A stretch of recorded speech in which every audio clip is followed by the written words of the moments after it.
G'day everyone, welcome to another episode of Wine Wednesday, and today I am going to Hawaii, and to the island of Maui in particular. A mate came back from there recently and bought some wine back, and when you think of, when someone tells you, I've got some wine from Hawaii, it sort of, your mind sort of races to various places and going, well, what's that going to be like? Do they grow grapes there? What do they make it from? And it is actually made from pineapples, but the people who grow it, it is the Maui Wine Company, and the vineyard is on obviously he's on the eastern part of the island, and Haleakala,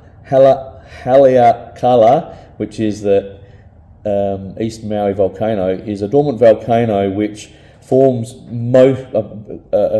big part of the eastern side of the island, especially sort of the slopes there. It's around 3,000 metres high, and it last erupted sometime in the 16th century.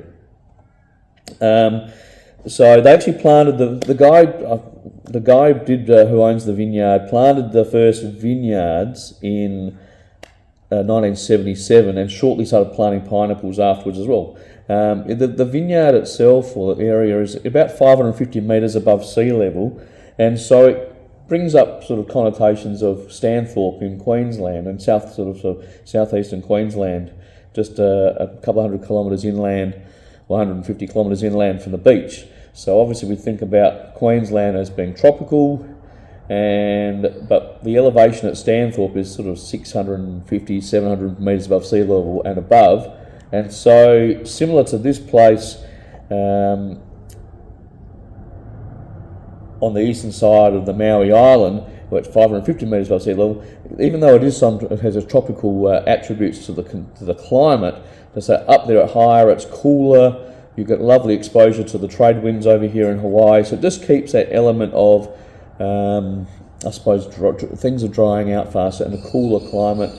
And mould and stuff doesn't seem to be as prevalent as if it was the further down a hill where the temperatures will be hotter, the humidity would still be quite high. It would still be high, but obviously up further height, further elevation, you're going to get less disease pressure. They grow, the varieties that they planted, they grow Shiraz, they grow Malbec, they grow Chenin Blanc, they grow Gewurtztraminer and Viognier. So mainly white, so obviously be able to pick them a bit earlier, sort of remove them from, I suppose, that excessive disease pressure, waiting for some of those reds to ripen up, and typically an earlier ripening varieties as well. Obviously not much Grenache planted there, obviously a late ripener with big thick bunches with lots of potential for disease within them. So, but this, yes, made from the Maui Gold pineapples, very lovely, wonderful pineapples there. You don't really get them anywhere else other than Hawaii, because I think the way that they pick them quite late, whereas often pineapples in Australia are different varieties. They picked a bit earlier, they're quite acidic, but over there they really want this luscious, flavoursome pineapple. So they typically they get picked a bit later, so they haven't really got the opportunity to export them, because that extra delay may not maintain their quality, because obviously being a bit riper, they're a bit more susceptible to damage, and time is of the essence for them. So I think they're picked and pretty well sold very quickly and eaten very quickly as well on the island. The property is the Ulupalakua Ranch, which has been going from the late 70s, as I said.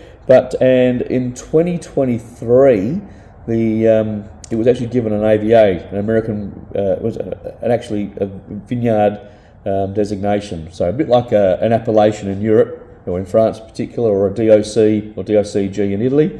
So Americans use an AVA and really recognise regions for its, I suppose, uniqueness. And you can imagine what a unique environment. The volcanic soils, elevated on the eastern side of Maui, would be really, really quite unique. So without further ado, let's give it a go. So they've used, I said, Maui Gold pineapples. They pick them, they press them, and they use the juice and they ferment that. And the resultant wine is a slightly off-dry style. But really interesting to note, because obviously whether a pineapple wine tastes like pineapples.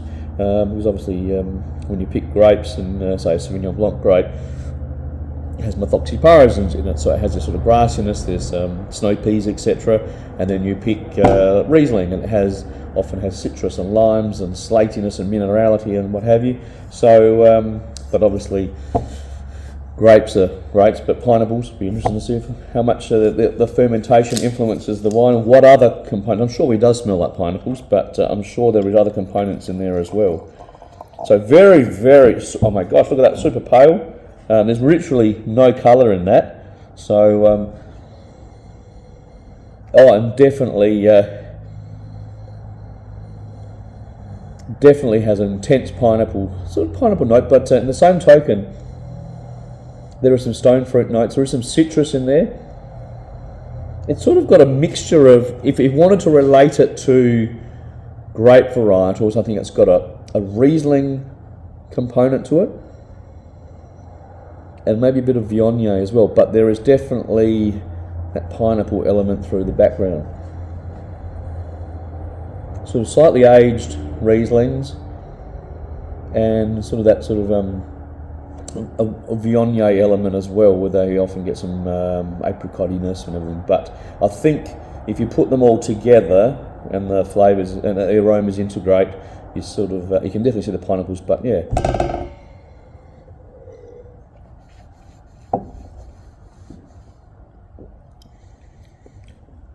And it's slightly off dry, and once again, it tastes like pineapples, but it gives you that impression.